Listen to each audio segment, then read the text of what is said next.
Remember, 82% of Australians believe that we should have sanctions against Chinese officials that are guilty of human rights abuses.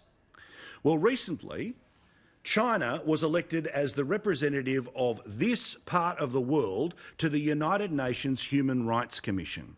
Australia also has a spot there, but we were the last round. They got this round. And China, just as it has with the World Health Organization, turned this international body into a lapdog of itself.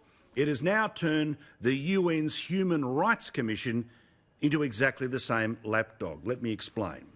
China has detained more than 1 million Uighurs, in camps in its northern region, and it secured the ability to pass a motion which basically suggests that national interest is more important than international inquiry about human rights because of African nations and developing nations like the Philippines, Indonesia and Venezuela. China have bought their way to the table internationally.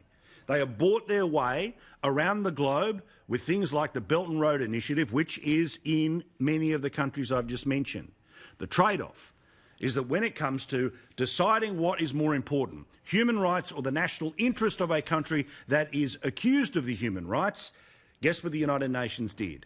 They've let China off the hook. I repeat, 82% of Australians believe that we should have sanctions against the people whom are responsible for human rights abuses in China. The United Nations follows the might of China to let China off the hook, while right now they have 1 million people in detention camps because they don't agree with their view of whom is God.